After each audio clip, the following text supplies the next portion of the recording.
Hello and welcome to another episode of the Deceptive Reality Podcast. I'm the unenergized Nick, but joining me is the very energized and ready to go boom boom stick Bert.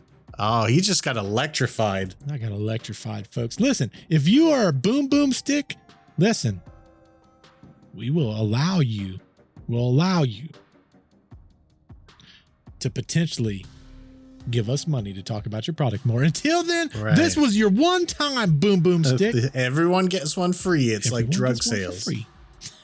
I don't think they do that anymore, by the way. Oh, what? Yeah. Economy, you know. That's even crazy affect drug talk. stealers. Man, you know, there is two things that I'm really like super invested in right now. Yeah. Nick, I will talk about the boom boom stick one more time. I really love boom boom stick. And a lot of people's like, man, I know this is a sponsored spot. It's really not. I like it. It's really not. If it was sponsored, they'd give me one in Canada, which they will not. You know, the funny thing is I told Nick off camera, I'm like, you got to get these. These are so good. And I love them. I didn't, like everyone's like, it's just an inhaler. It's really not. This is, I've used inhalers. I got to take my glasses off to read. But it still has like menthol and wintergreen oil. But it has so many other things. And here's the weird thing. After I take it, I can just feel energized. I'm ready to go. You know, and I'm up here stuck snorting wasabi to clear my sinuses like a caveman. But it works. The other thing that I've gotten hooked on here lately, and I don't really know what they're someone's probably going to tell me in the comments it's pseudoscience, but there's this bar of soap that you use for your beard and the sides of your hair. Yeah. And it puts nutrition or nutrients into your skin so that your gray hairs, they go away. I think you were talking to me about that before. They're like a little bar. I bought, who is not a sponsor. I bought Pinnacle or not Pinnacle. Man, I forget what the name of that particle. I can't remember. Anyway, the company, they had this spray stuff. I think it was Particle, I think is what it was. Okay. But they have this product. It's like a spray. $40 freaking, Nick. Ooh. And I'm like, that's a lot. It's for like $40 a month. So the more I started researching, I found this other company that has a bar of soap. You can buy 2 bars of soap for $6. Is that the Squatch or whatever? No. That's something different, Nick. That's Dr. Squatch. Yeah, Dr. Squatch. No, I bought it on Amazon. By the way, I wouldn't be buying. I shouldn't say that. I'm sure it's very good, but the name gets me going because it's like Sasquatch is another thing is like a skunk ape. Yeah. Like when people describe the Sasquatch, they don't say, oh, he smells fresh. Well, this one does, Nick. Just this one. That's how we don't get caught. Well, that's the thing. It's got a Sasquatch on it. Yeah. Well, I mean, that's what I'm talking about. What made good smells and Sasquatch go together? Because think of all the Sasquatch stories we've heard. They smell them before they see them. Skunk ape. That's what they smell like, Nick. Right. But this stuff has bamboo charcoal powder, olive oil, ginseng, shea butter, black sesame extract. Oh. I'm going to butcher this next one. I'm going to apologize in advance. He shall woo extract. Oh, I can't even imagine what that is. Yeah, but it turns gray hair is owned back to its natural colors because it puts the minerals, supposedly, and I didn't know this either. Yeah. For all you old folks. So the reason your hairs turn gray is because as your DNA breaks down, it stops providing those nutrients to those specific hair follicles. Okay. So it's not that that it sends a coloring agent into the hair follicle. It's that it doesn't give the nutritions that then make it dark. So the gray hair is technically not gray. It's transparent. Much like if you put food dye in a flour, it will turn the color of the food dye. Same thing. Right. Isn't that weird? That kind of stuff. Yeah. Or it's all pseudoscience and they sold me 2 bars of soap. Either way, I'm trying it. I feel like I'm less gray though. Yeah. Well, I mean, don't ask the colorblind guy, but maybe the audience can. And I'm old. Like, you know. I'm 77. Wow. Yeah. Remarkably good. This bar is so good. Now I know you're shilling it. So yeah, that's all I got going on this week, Nick. You know, there ain't nothing too crazy going on. What's happening with you? Oh, I forgot to mention, not that you guys are going to care, because when we release this on Friday, it's going to be long past. Today's St. Patty's Day, Nick. Where's your green? Yeah, it is. I can't see green, so I don't know if I'm wearing it or not. You're not. Oh. But I am. Yeah.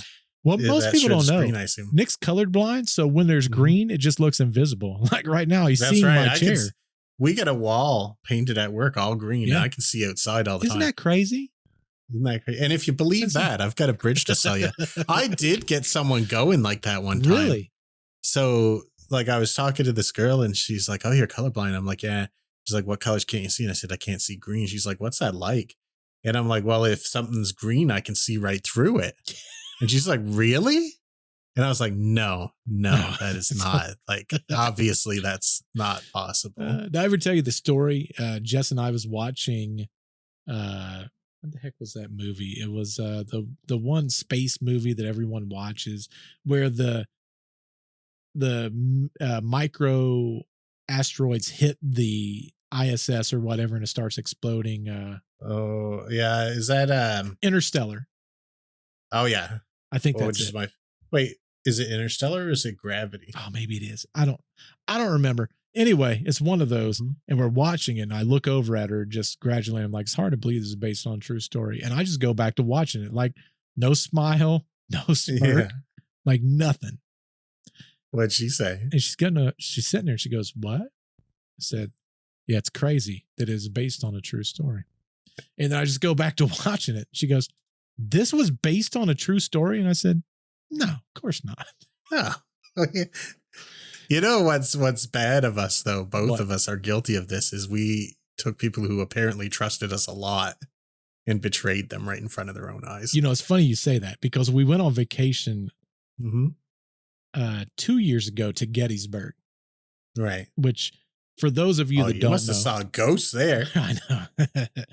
Well, we went to Gettysburg, and we were in Gatlinburg, which is in Tennessee. Home of the Gatling gun, I believe. Probably so. No, I don't know. That might be some science. I don't know. But anyway, I'm sitting there and I look in the sink and I go, "There's a scorpion in there." Oh my God. And then I go back to cutting and everyone's like, "Yeah, okay, yeah, sure, there's a scorpion." I go, No. There's a scorpion in the sink right now. Like, we might want to handle that. Yeah. And everyone's like, "Yeah, sure. Yep. Scorpion in the sink, everyone." And I'm like, "No, I don't think you guys understand." Like, there's a legit scorpion in the sink. They walk over and they go, "Holy bleep, there's a scorpion in the sink." And I said, "Yeah." I'd be gone. I'd be like, "Well, that's the end of my vacation." Well, they washed it down. Apparently they come up through the drains. I didn't know this. But I'd put a stopper in all the time. Well, sure. We didn't at that point. But everyone's like, "This is why we don't ever know if you're telling the truth or not, because you have the same reaction if you're lying than when you're telling the truth." They're like, "See where this could be detrimental?" And I'm like, "Yeah, I'm still going to do it." Do you have those where you are? Heck no. Thank God. Oh, thank goodness. We have snakes, though. Yeah. Bad enough. They don't bother me that much. Oh, no. Yeah, no. They scared a piss out of me, Nick. I don't like snakes. Snakes don't bother me because, like, something that's all net gets strangled easy. You say that, but did you? I'll just pick them up and. You didn't have Rescue 911 in Canada. I just remember. No. See, 911, Rescue 911 taught us all that we were going to die via snakes. So, Well, there's other shows that told us we were going to die via killer bees, and I really took that to heart. You did take that to heart. What about spiders? Are you scared of spiders, Nick? No, not at all. But you know, I don't know. I was telling this story just last week, and maybe I've told it to you too. But I broke, or fractured my wrists when I was in university from a fall where I caught myself on my hands like this. And I didn't know. I just let it be. Oh, yeah. And only found out years later. As every man does. Right. And how that came to be, because we were just talking, I'm not afraid of snakes. Not at all. Like, I pick up snakes whenever I see them. Now, mind you, here, there's none that can hurt you. They can't even bite you. Oh, yeah. Wow. They can't even bite you? No, I don't even think they've got teeth or anything. What? I'm pretty sure they don't. Man, that don't sound right, Nick. That sounds like some pseudoscience. A Well, snake with no teeth, they're carnivorous. Well, they just eat bugs, like little flies and stuff. You don't need teeth for that. What? What is going on in Canada? I'm looking this up, Nick. I feel like you're lying to our listeners. Hold on. Well, you know what? I better double check that. Look up garter snake. Garter snakes have teeth. Do they? Yeah. I've picked them up so much they never did anything. Snakes in Canada. No teeth, question mark? Garter snakes do not have fangs for... Oh, they do have teeth, Yeah, though. they got teeth, Nick. Oh, I didn't know that. I thought they didn't. Man, Nick thought... But anyway, they don't bite you. Nick thought he had some toothless snakes going on over there. Yeah, they don't bite you. You know, I was telling this to a person from Australia, and they were like, what? Oh, here you go. So Nick. I lied to them, too. While Nick over here trying to get people killed. Most snakes in Canada possess teeth. There are some exceptions. The egg-eating snake being almost toothless, and almost, but not quite.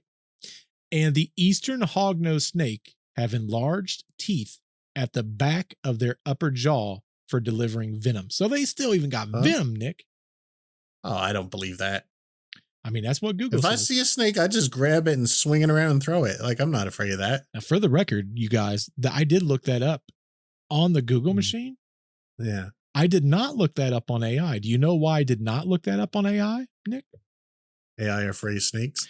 Well, here's the reason why. It's going to go into our very first story, Nick. Oh, really? So did you know that, you and I have talked about this quite often about the old AI search machines, and we use AI all the time. Yeah, we talk about it all the time. Do you know that they're lying, and they're lying deliberately?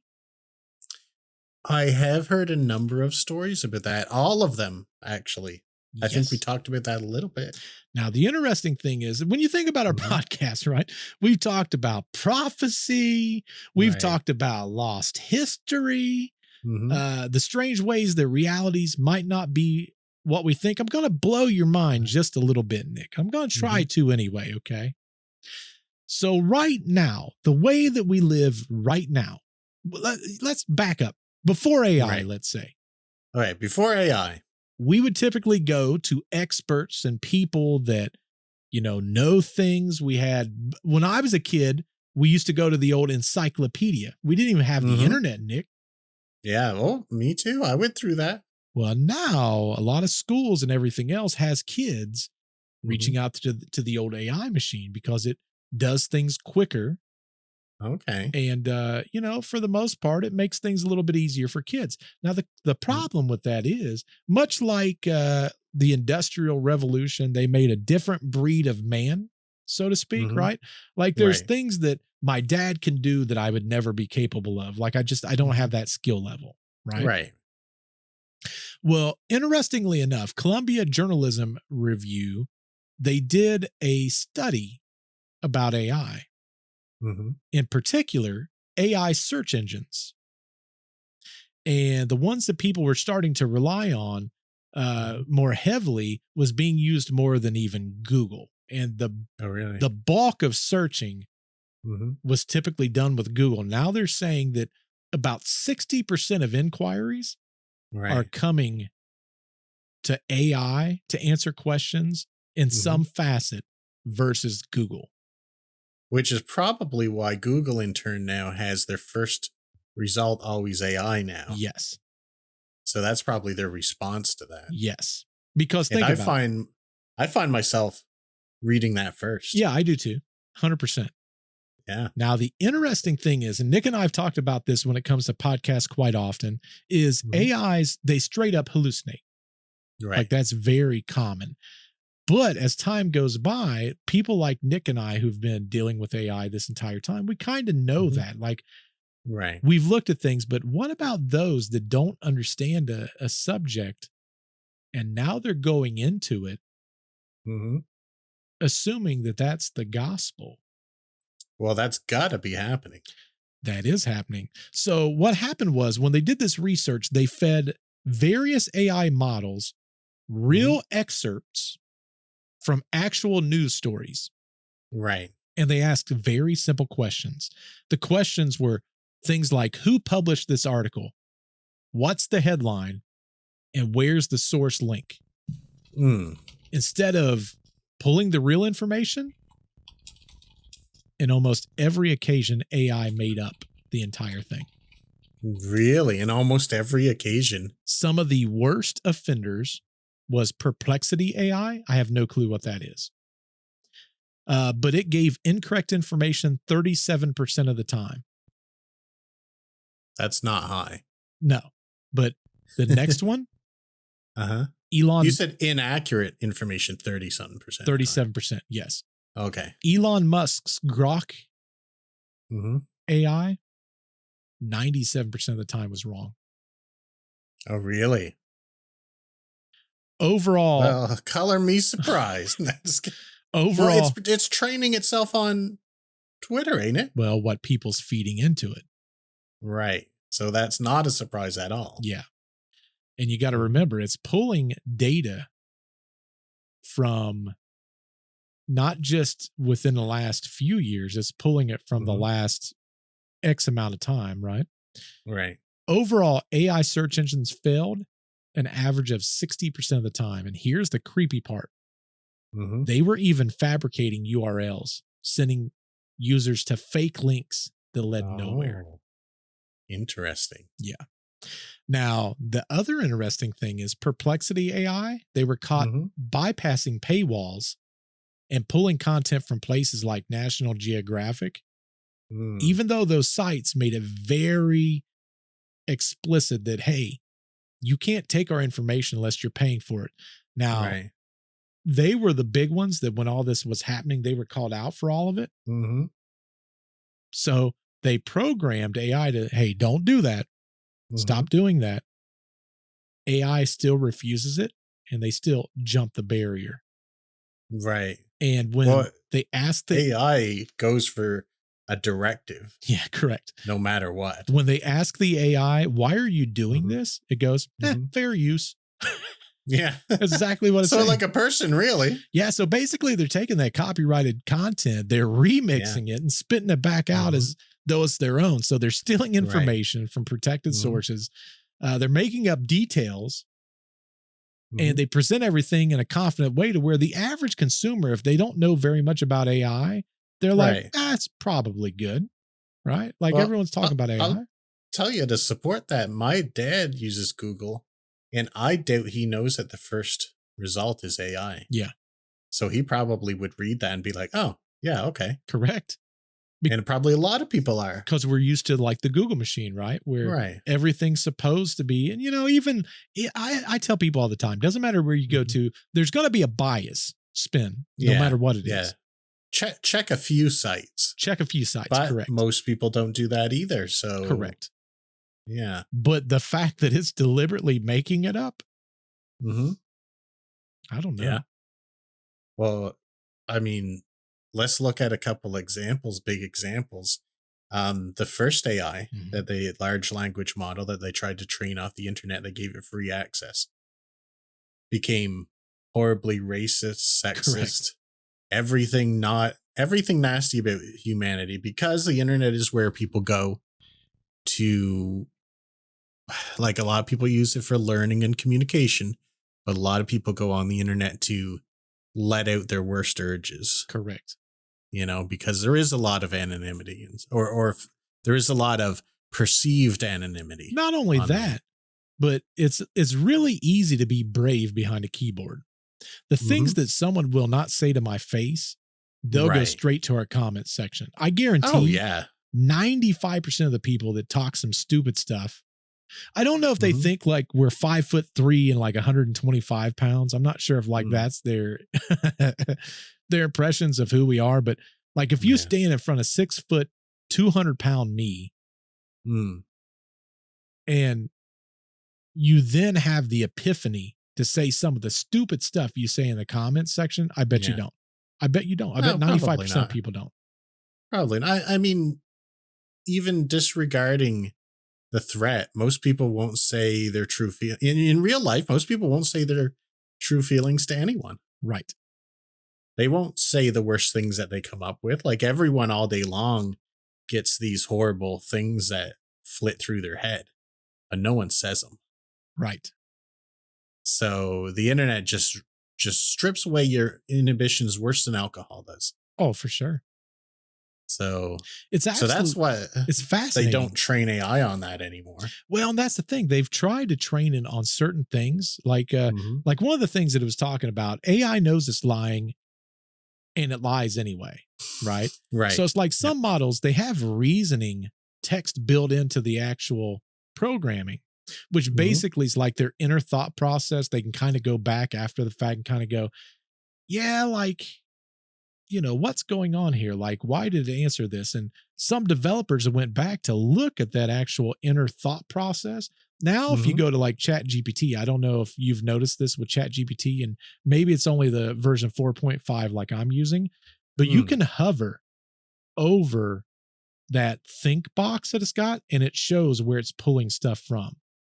Yeah, I saw it sort of does that now. Yeah, it kind of shows you where the thought logic's coming from also. Yeah.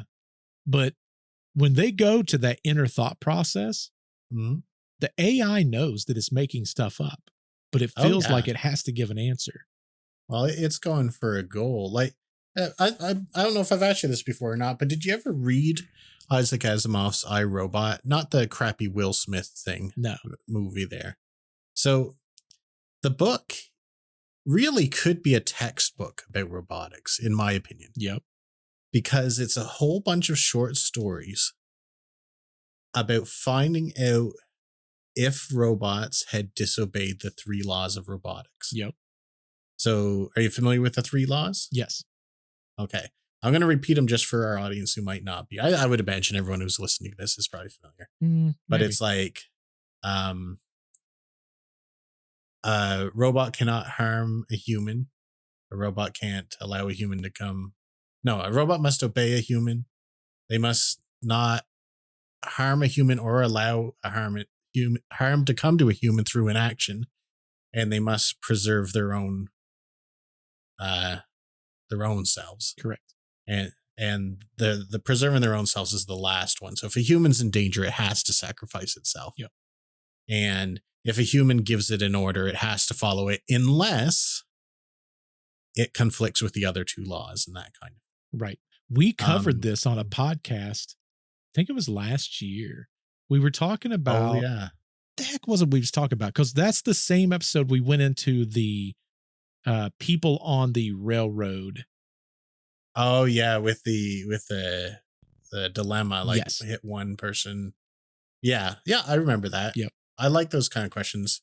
But this whole book is a bunch of short stories about robots behaving in ways that makes you think it's breaking the laws of robotics. But it's not. There's an explanation why it's doing that. Like one story is a robot runs towards a part of this planet where it's mining at, and then it runs away and it keeps going back and forth and they can't order it to stop. And that's because when it gets to this place, there's a pocket of material that endangers it. So it leaves to protect its own life. But when it gets back, so it's out of the danger, it has to go back to its directive because it's given it an order. So it keeps going back and forth like this. And they're really fascinating. But the point I'm trying to make is AI, we can give it rules. Right. Don't go to pay sites. Don't lie to people. Don't make things up. But we can't predict the thought process it's going to use and which of these ones it considers more important. So it could be doing what we're telling it to. We've just not thought of all the ways that might conflict with that. Right. Because we're not as smart as it is. Well, that's the scary part, right? Like I think about the implication of all these things, right?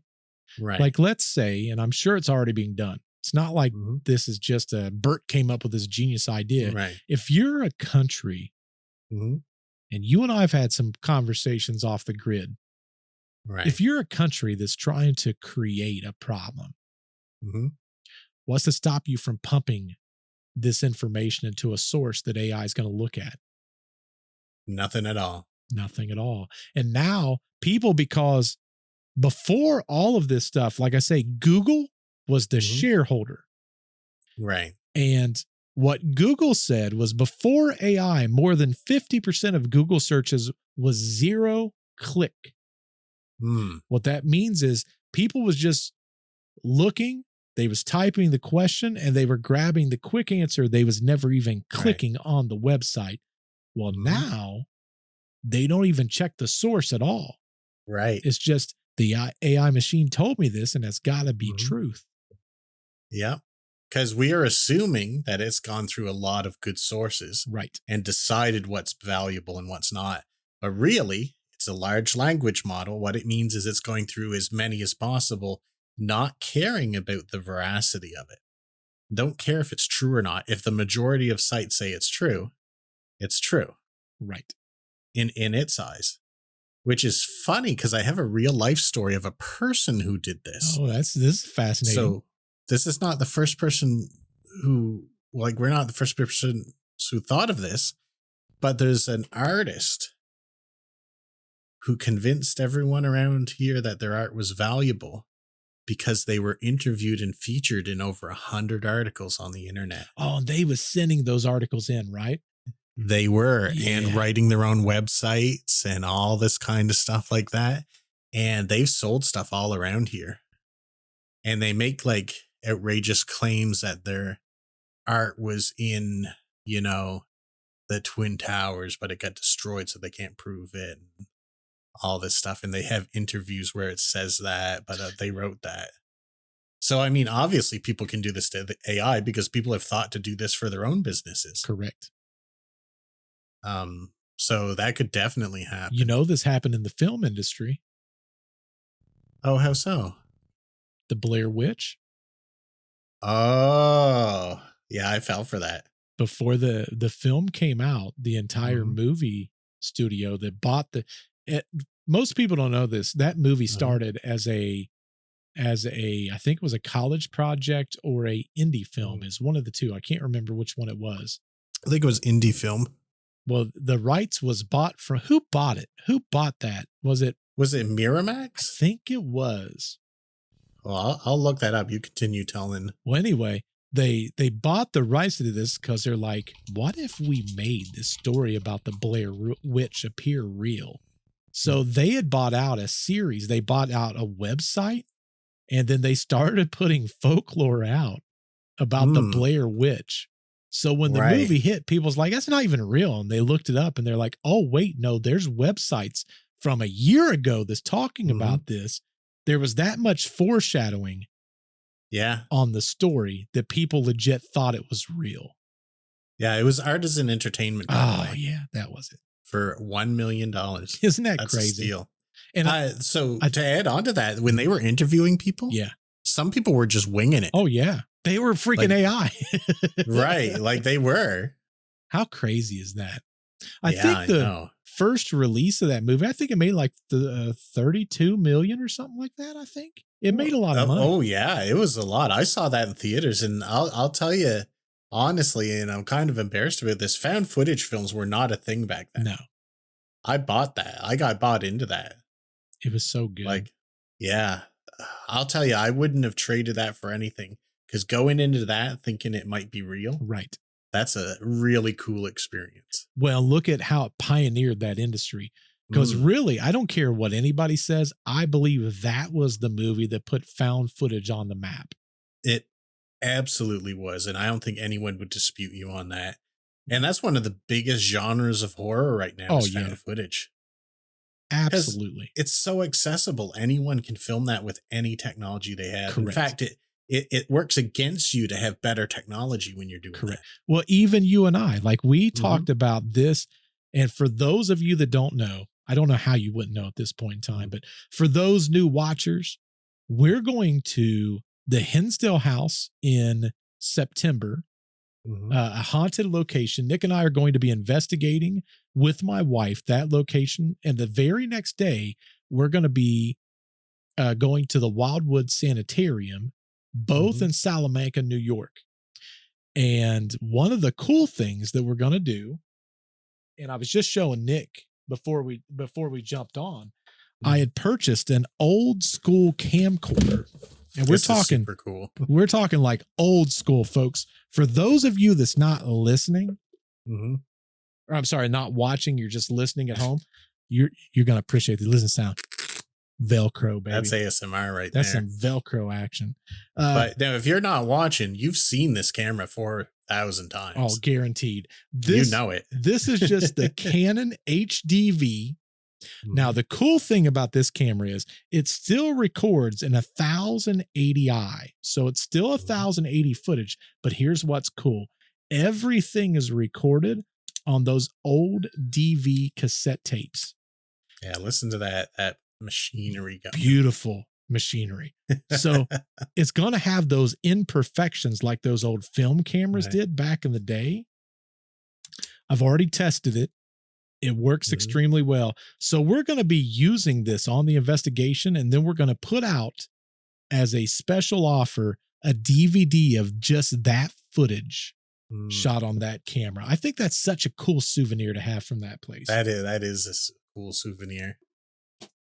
I mean, those old cameras, like, it's just something about that real film thing. I think, like, even people who make movies, they're like, digital's awesome and it's convenient in a lot of ways, but it's just not film. No.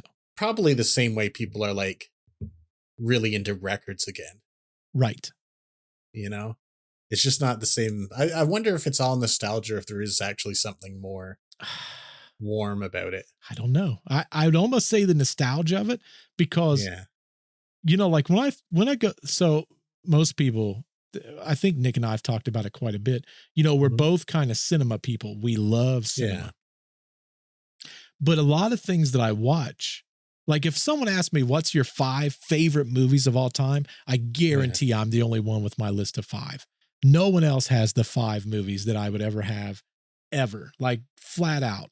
Like, I think that everyone's like Schindler's List. And I'm like, no, that's not top 5 for me, baby. Like, great movie. I love that movie, but it's not my top 5. But it's not either. Top 5 for me. My number one movie of all time, The Game with Michael Douglas. And everyone's like, The Game with Michael Douglas is because... You've told me that before. I was a little surprised. The only movie where, as I was going through the movie, I'm like, okay, I know what's going on. And 5 minutes later, I'm like, nope, okay, well, that was wrong. And then 5 minutes later, I'm like, oh, hell, I didn't even see that coming. Okay, well, now I know what's going on.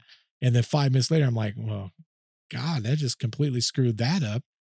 So for like the last 40 minutes of the movie, I'm like, at the end, I'm like, I legit have no clue what's going on. Yeah. Like I had no clue how it was going to end.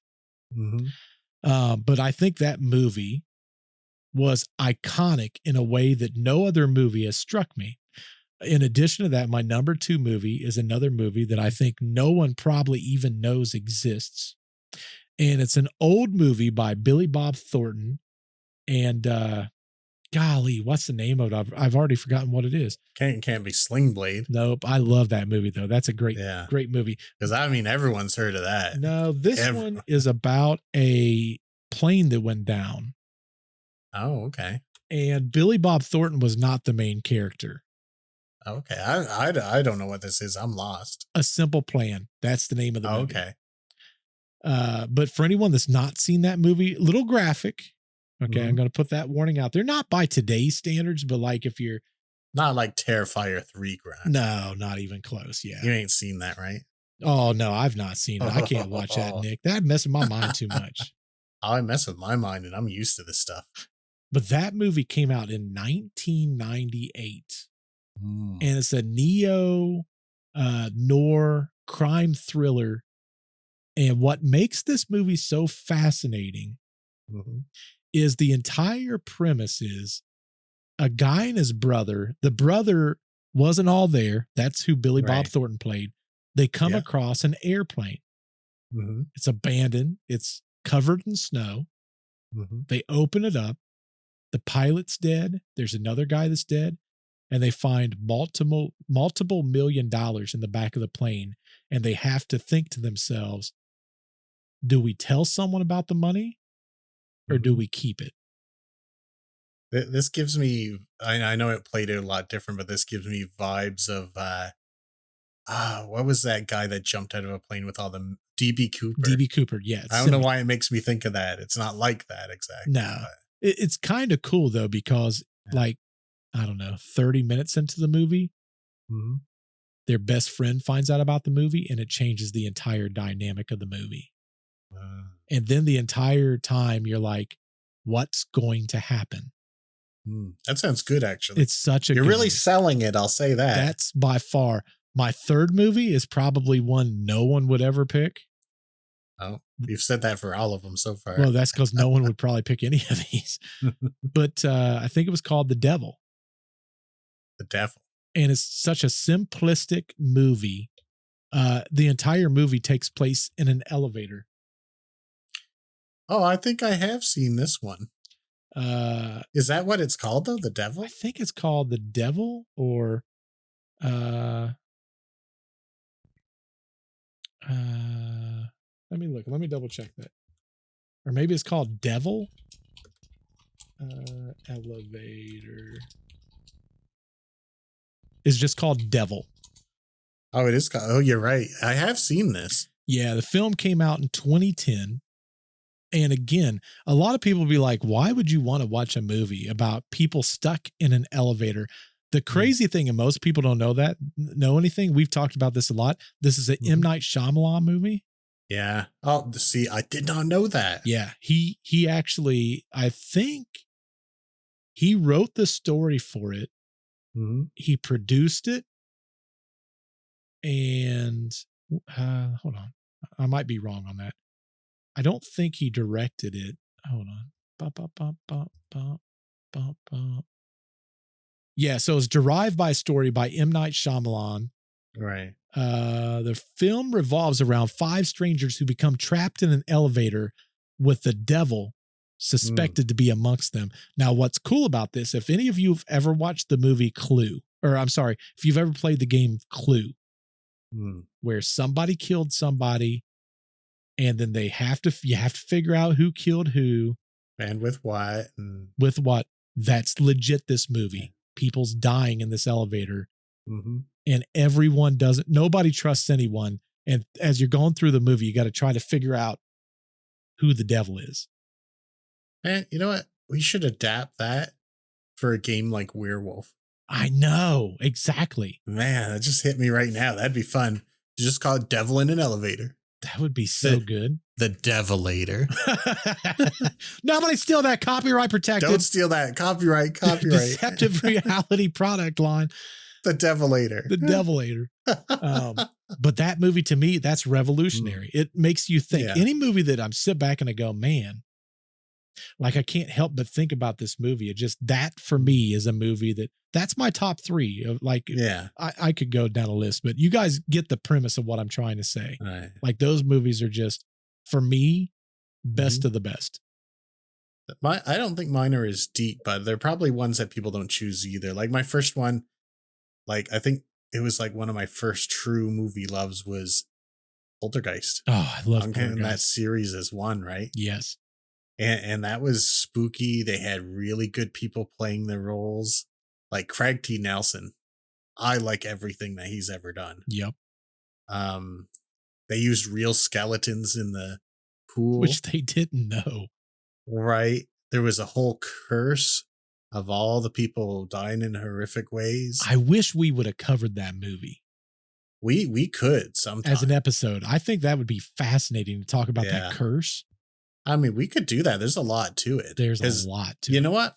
In case we do, I'm not going to talk about the football poster because that's, to me, that's the spookiest thing of them all. I will agree.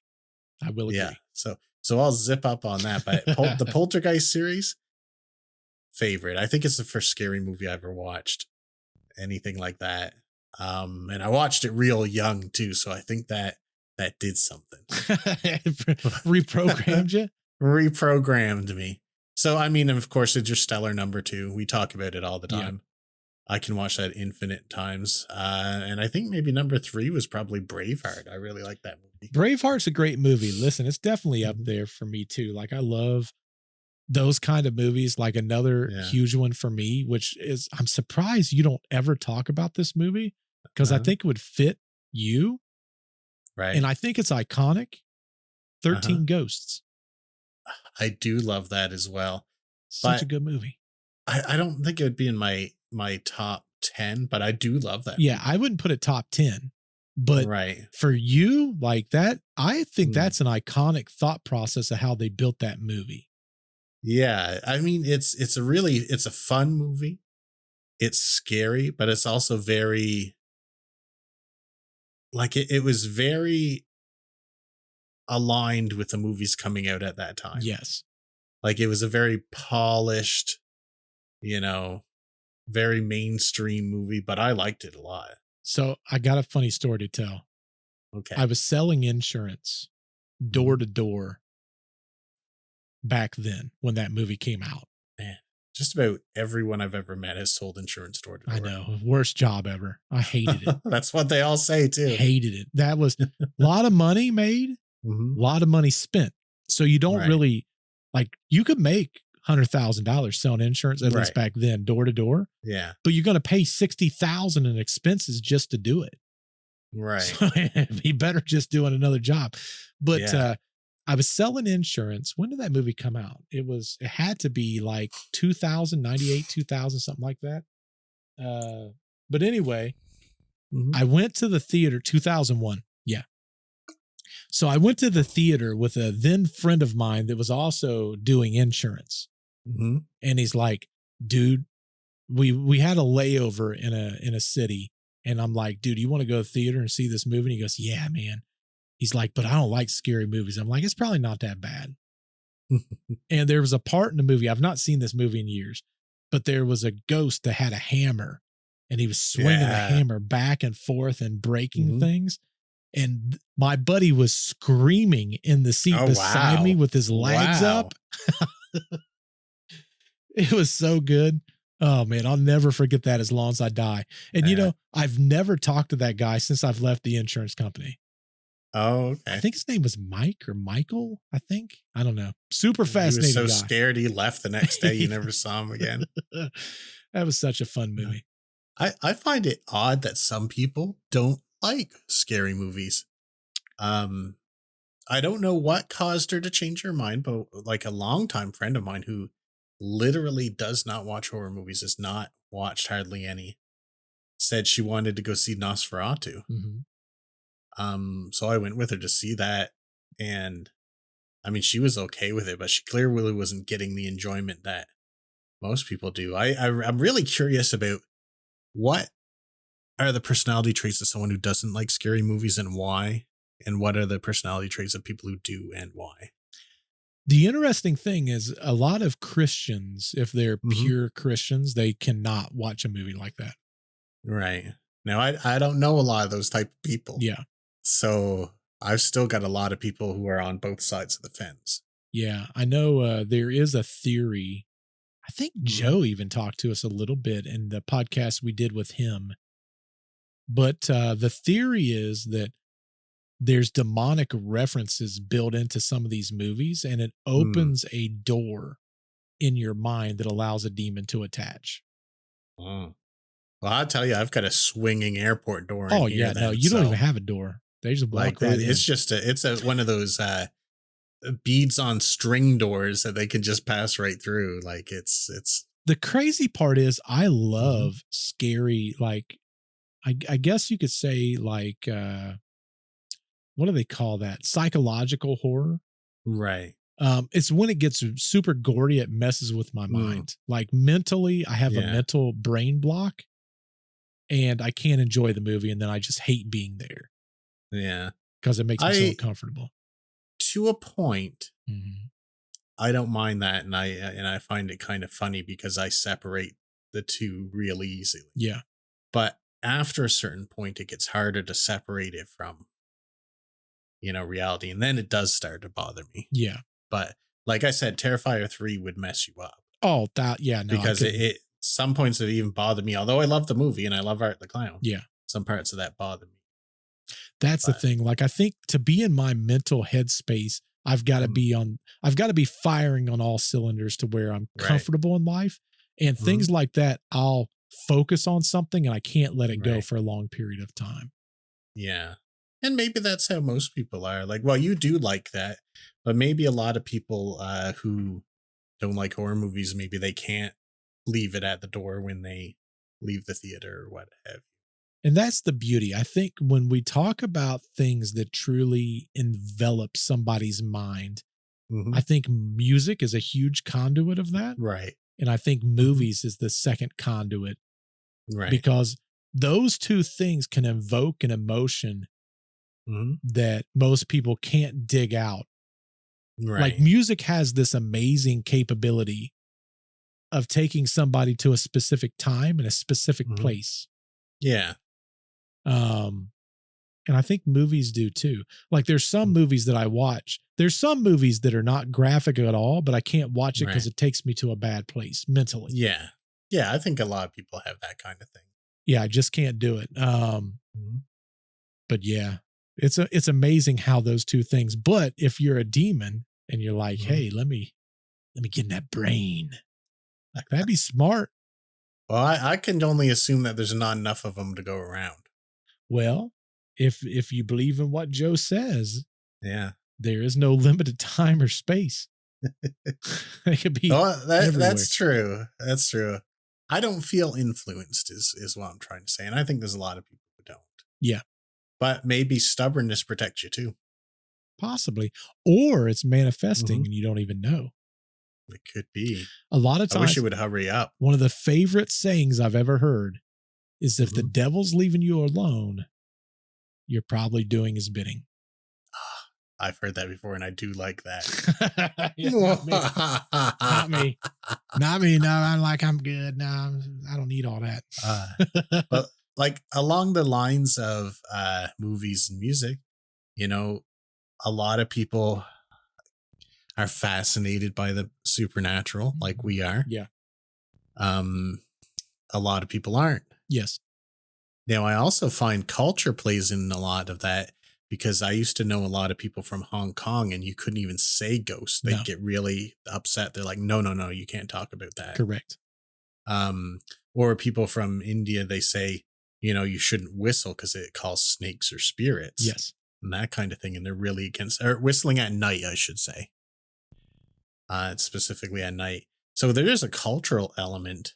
But I think there's a lot more people who are interested here in North America, because what's the thing people always say about ghosts? They can't hurt you. Yeah. They can't hurt you. Now, we know from the stories we've heard that that's not always true. Ghosts cannot hurt you. It's the malevolent spirits that can. So now, like demons. I think sometimes there's a narrow line, though, because we talked about the Bell Witch a lot. And that was, we had thought a ghost probably. No, I thought that was demonic. Was it? Oh, yeah. I think we probably did settle on the side of that. Like typically the way I differentiate everything is if it's a quote unquote ghost, that's a human entity that is passed and they're either coming through from a residual standpoint or an intelligence standpoint, right? If it's a spirit, that is a creature that was here before humankind. Right. Some people would call them elementals. Some people may call them, I've even heard people, and I don't believe this part, but Nephilim. And then there's demons. Demons were the cast out or the fallen. But in different cultures, like you've got the shade, you've got the Oni, all of these could fall into the equivalent of like demons. Yeah. Now, in other cultures too, though, even ghosts can harm people. Yes. That's why they don't want to talk about them. But it's because their concept of the word is different than ours. It's actually amazing because on my channel, I'm always fascinated at the different countries that listen to my podcast with captions on. And I listen to everything with captions on. Well, I can pinpoint the episodes that these other countries watch. Yeah. And I'm like, I know why you're watching that there, buddy. Like, it's illegal where you're at. You should be doing this. You're the outliers. I like it. Right. In China, you can't even depict skeletons. No. In videos or media. Yeah. Even in video games, you're not allowed to. Right. Man, that's wild. I love skeletons. Which goes back to our movie reference. Yeah, skeletons in the pool. Sometimes it's just cheaper. It is to listen. It was in their case. Yeah. But nobody knew it. I'll tell you, if I'm making a movie and someone says, look, it's going to cost you $300 for a fake skeleton, or I can get you 6 real ones for $50. Guess which are going to star in my movie? Nick, they probably would have starred in yours anyway. Yeah, that's true. I mean, we've got huge supplies of them just lying around in graveyards. Right. Underutilized. Bring old grandpa back. Let him star in a movie, folks. There's a lot of people who wanted to be in movies in life that never got the chance. And look at them now. Now they've got an opportunity. That's right. Just piles of it. Oh, man. It's nutty. It is nutty. I know we're sort of jumping back topics, but I sort of wanted to bring this up and I never got around to it. Have you heard of people using AI as companions? I've heard just bits and pieces. Yeah. So that sort of started originally. I can't remember what it was, but someone their friend had passed. Mm-hmm. And they found themselves going back through piles and piles of text messages just for comfort and that kind of stuff. So they got the idea that if they took all their text messages that they had and gathered them from all their friends and their family, they could make an AI that would seem to have the personality of that person, and they could talk to them. And it was sort of like, they were talking to the person, right? Yeah. So that's how that started. Now, the funny thing about that is years ago when I worked on a game, someone came to see me in person and asked me to make an app that would allow them to talk to their dead relatives. Oh, wow. And I found that a hard conversation to have. Yeah. I was like, I don't think that's possible. And if it is possible, it's far beyond my abilities. Yeah. But I honestly don't think that is something that you could do. I think it would be something that's fooling you. Correct. Yeah. Into thinking it was. And for me, with all respect to everyone who wants this kind of thing and needs this kind of thing, for me, I don't think that's respecting the memory properly. But anyway, that's how that started out, is someone invented that just for themselves.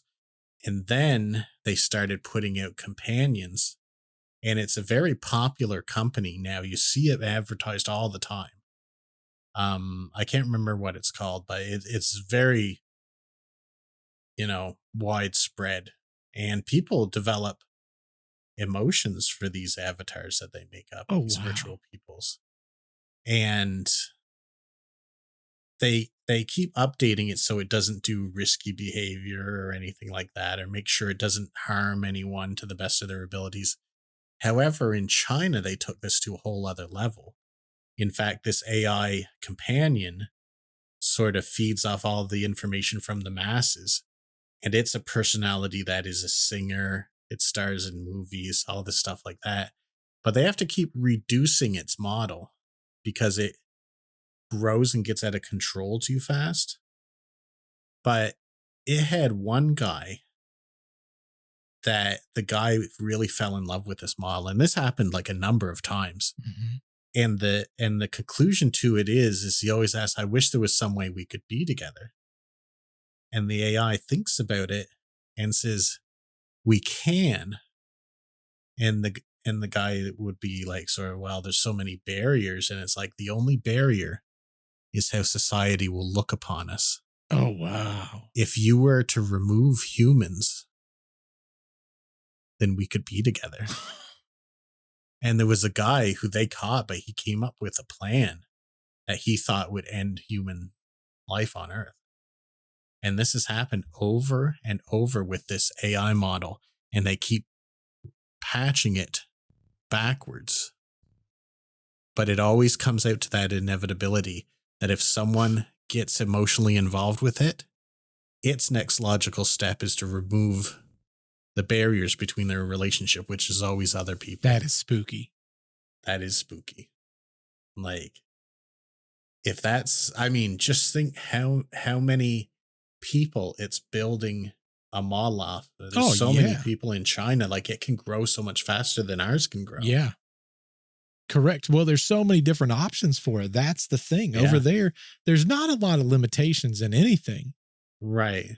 Now, I don't think the AI is saying, ha ha ha, I'm going to be evil. No. It's like the biggest barrier between someone being in an open relationship with an AI is how other people will look upon them. For sure. It's solving a problem in the easiest way it can think of. Correct.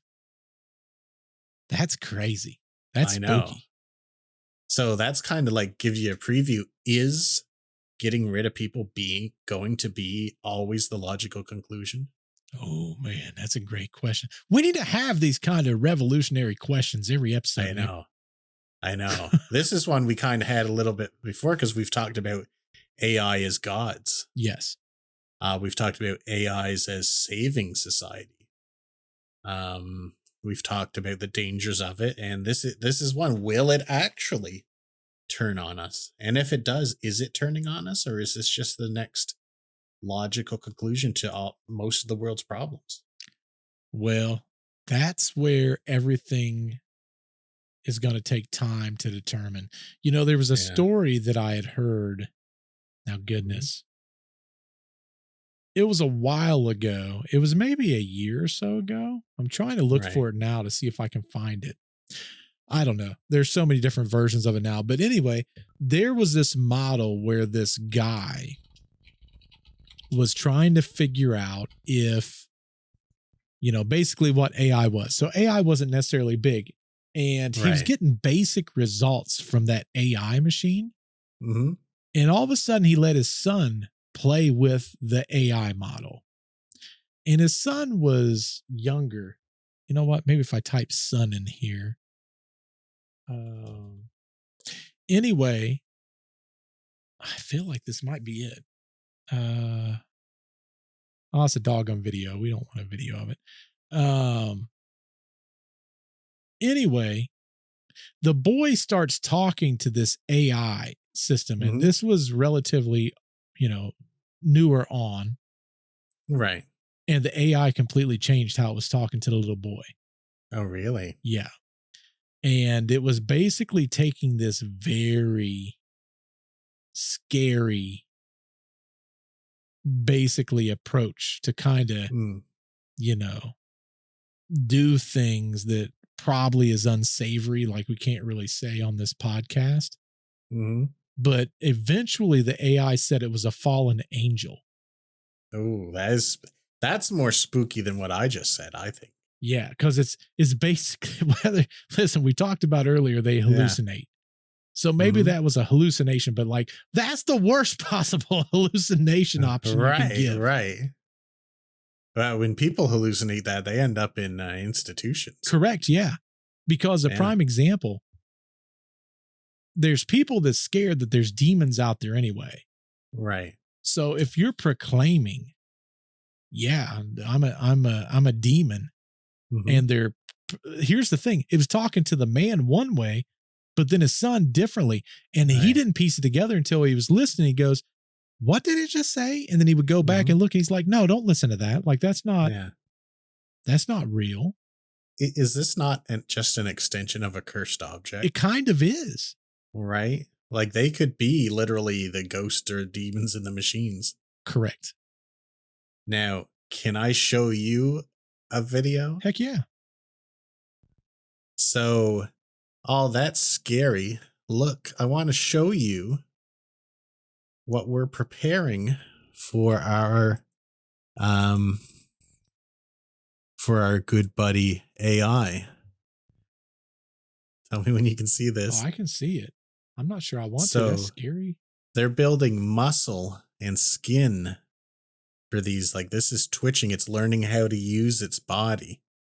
That looks like somebody having a seizure. It does. Or someone who's just getting used to a thing. Look at the muscles in this. That's insane. Are they trying to like use this for like cyborg kind of? Well, they're trying to use it for two applications. One is like to help amputees, but also to give AI bodies so they can interact with the regular world. Like, look how it can do that just like as if he's holding it himself. That's insane. You know, that's exactly how people's hands work. And they've even got the skin and the musculature. That's insane. Like, this is what we're developing. Like, is this not Terminator material? It really is. Oh, Like, especially that one right there. Yeah, if this had like a lower body, I think it's just someone in a morph suit. Oh yeah. But then we've got that's Terminator. That is 100% Terminator. But that's all like emulating muscles. Like the movement's pretty natural. Yeah, it is. And then we're back to that where they've got it hung up and it's the AI is learning what the body can do. That is so creepy. Yeah. So since we were talking about it anyway, what better? Imagine you were a demon and you could get into this AI and then a human will build you a physical form. You no longer have to parasite off people. Well, what is it a demon always wants to do? Re-enter the world, isn't it? They want to re-enter the world in a body. That's why they control the person to the point to where it then becomes their body. Right. And if it was one of these, you could never force it out because you wouldn't have someone trying to fight them. Dude, that's creepy. You know? I think there's been movies on this. I would assume there'd have to be. Yeah. Well, I know you never watched the show, but Buffy the Vampire Slayer. Yeah, never seen it. Vampires. They had one where a demon built its own body out of computer parts. Oh, that's crazy, dude. But when you see this thing here, I'm like, we are so close to having them walking around. Dude, that's so creepy. That's like the creepiest thing I think I've seen in a long freaking time. Yeah, I had seen it a while back. Like it's been around a few months, but I just keep forgetting to bring it up here. But this seemed like the perfect time. Oh, yeah. This episode, I feel like, is when 100% AI and movies. Listen, we talked about some movies. I tell you what, just so we can throw something extra in the title, do you want to hear something crazy? I sure do. Has nothing to do with it. I think I know what it is, too. We need some crazy clickbait titles. So I'm just going to throw this one in there. For anyone that knows me, they know that I love one thing more than anything. Do you know what that is, Nick? Blueberry pie. I mean, listen, I do love some blueberries and I do love some pie. My favorite thing in the whole world, gnomes. Gnomes. See, I did not know that. Maybe I don't know you as good as I thought I did. My wife hates gnomes. Gnomes. I love them. Like, are we talking the little garden statues? Yes. You know what? I'm on your side. I do like those. Thank you. Team Gnome. That's what I'm talking about. Team Gnome. It's like legit. If and of course, all the women's going to roll their eyes. If I had a place all to my own, there'd be thousands of gnomes in little cities. I would create like little background areas where they live in trees and stuff. We've got a couple gnomes in my backyard now. Oh, how'd you manage that? So my mom bought one for Christmas because she knew we couldn't get rid of it, and Jess bought me one, surprisingly enough. Oh. But I love gnomes so much. But, you know, they're like everything else. They look like grumpy old men. That's why I love them so much. Who don't love grumpy old men? Yeah, who doesn't love a grumpy old man? Yeah. Well, you know, I was stumbling across, as I sometimes do, the old TikTok machine. Tripping over piles of gnomes that you've purchased? Pretty much, yeah. I totally forgot this. I think, I forget what holiday it was. It may have been Christmas. Oh, it was Christmas. This year I bought a gnome Christmas shirt. Oh, nice. And I was singing, I'll be gnome for Christmas. I can hear the groans from your house from the past. Yeah, Jess wasn't a big fan. Anyway, I was on the old, I don't even know how this popped up because this isn't normally in my feed. But there was some woman, her name was Navy Vet Mom. Okay. And she popped up talking about she lived in Utah and she saw a gnome. Like just like a real gnome. Like a real gnome. So I'm like, well, shoot, I gotta watch this. Like, holy smokes. How would you know it's a gnome? She like, watched do they it. dress like it? And Yeah, had a little gnome hat. That's how you Yeah. know it's the hat, Nick. Oh, it's the hat. The hat. Okay. Yeah. And All they're right. like this tall. They're like a Smurf, Yeah. but not a Smurf with a hat. Well, I mean, man, Smurfs fit that exactly. They could be a gnome, Nick. We don't know. Yeah. That might be Yeah, it why I could like the be. Smurfs as a kid. Or maybe gnomes are Smurfs. That could be too. But I watched this video because now I'm just fascinated, right? I'm like, okay, yeah, Right. you saw it climb a fence. That's cool. Did she videotape that? She has a photo. She had a photo of it. Oh, yeah. All right. She captured a photo, but it was dark at night, like every other paranormal thing. It's got to be hard to see. You know, it can't ever be good. But it happened in Utah, and she talked about there was, I think she goes out one day. I might be screwing the story. I can only watch this video once. I'm going to come to the reason why here in a minute. There was either pennies that she put out because she heard if you put shiny things out, it attracts gnomes. So she's like, I'm going to put all these things on these fences so I can get a better picture of one. I think she put pennies on the fences. I can't remember. Anyway, she came out one morning and each penny had a little crystal on it. Oh, wow. Yes. Now that's interesting. Here's the here's the thing. I was reading through the comments and people's like, do not put pennies out. That's the worst thing you can do. Right. Because apparently in folklore, there's this little evil little thing that when you give it something and it looks like a gnome, you're technically inviting it into your house, into your property. And once they're there, you can't get rid of them. They're like a demon, which goes back kind of to our demon conversation. Yeah. Forget what those things are called. So I'm like red caps or man, I can't remember. Or kobolds or that might be it. That might be it. Yeah, that could be it. But supposedly she was doing all this, and I'm like, man, that's crazy. Like this is now I'm getting invested. And I went back to see if she posted anything else. She didn't. So I'm like, you know what? I'm going to bring that up in our podcast. So I wrote the name down because she had it to where you can't save the video. Right. So I'm like, I'll just play it on our podcast. She can't stop me. I go on today. Her entire account, gone. The kobolds got her. Remember how he's talking about the drones and how all the drone footage was disappearing? Yeah. What if it's things they don't want us to know about? I mean, that's specifically why I think that stuff disappears. You know what was in the drones? What? Gnomes. They could have been gnomes in them drones. Gnome drones. I'll be a drone and a gnome for Christmas. Yeah, I kind of have from real life a similar story to hers. Oh yeah. So when I was real young, I like to read. I still like to read. I started reading a book about like fairies, and not like the fancy ones we think of from Disney and stuff like that. This is the real stories where they do horrible things to people if they don't like them. Heard they were mean. Yeah, they're mean as heck. Like there was a story about them sewing people's eyelids shut and stuff like that if they saw them and that kind of thing. But I got to a chapter and it's like, hey, if you want fairies to like you and for them to help you out, leave out a bowl of milk.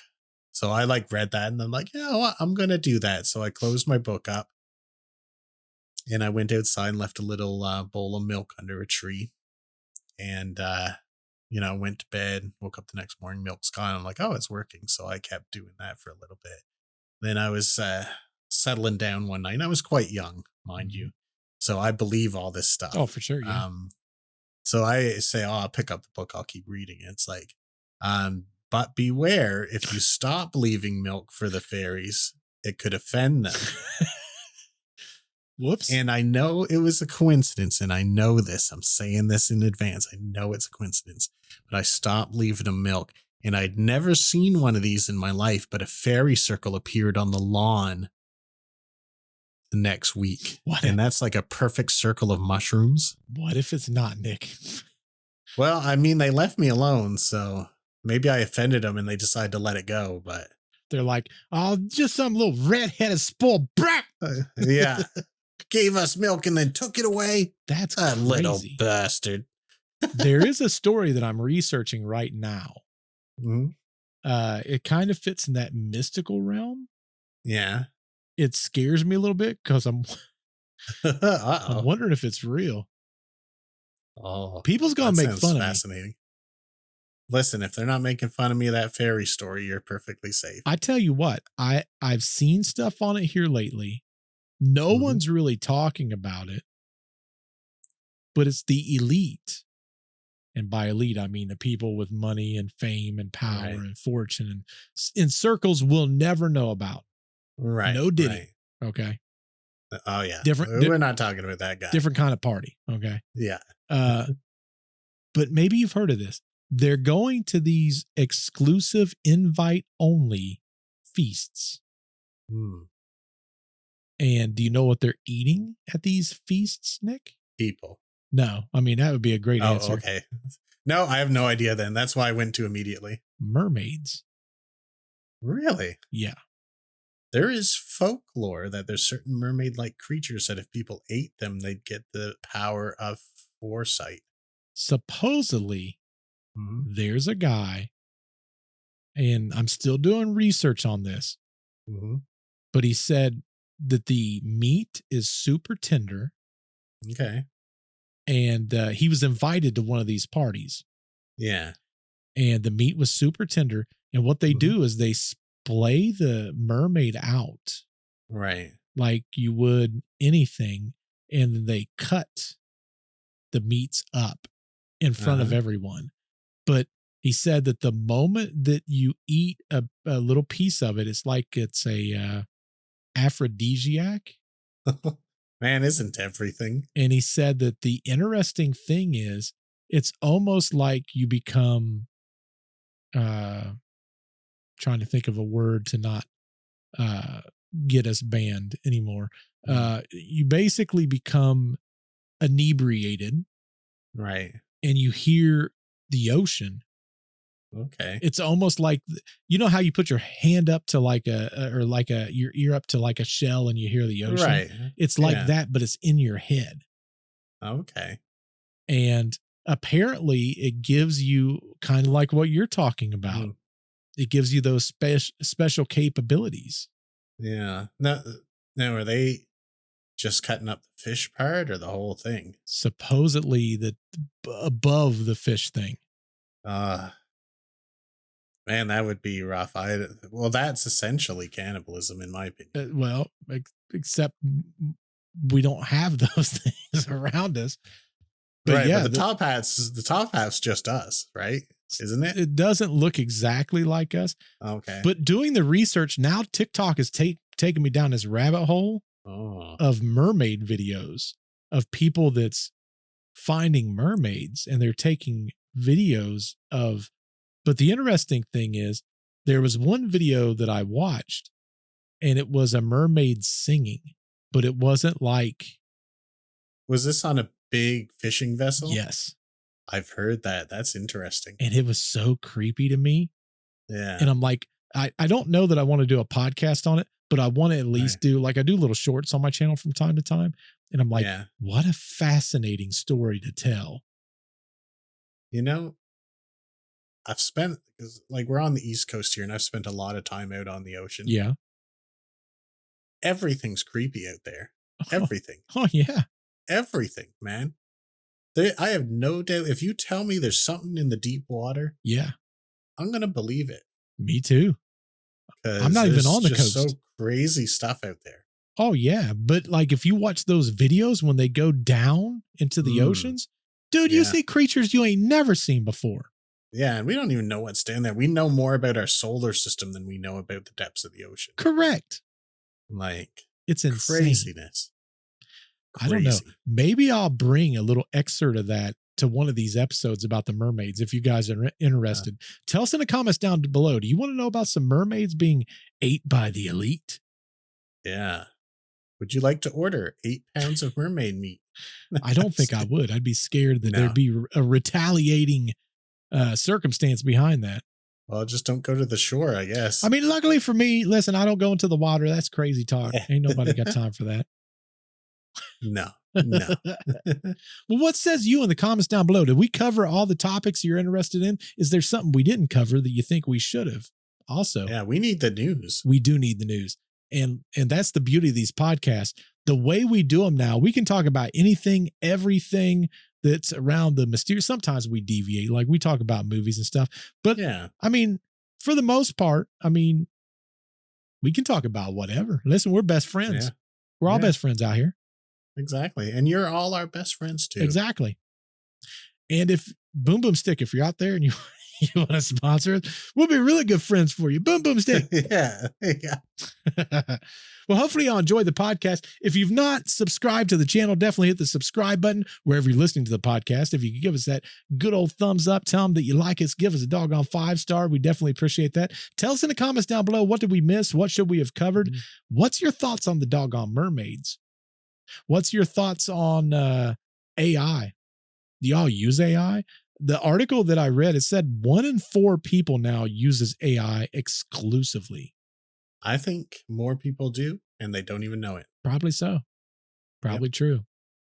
But hopefully y'all enjoyed it. Until we see you in the next podcast, goodbye. Bye-bye. Fairies don't hurt me. He's leaving milk tonight, boys. Milk for everyone.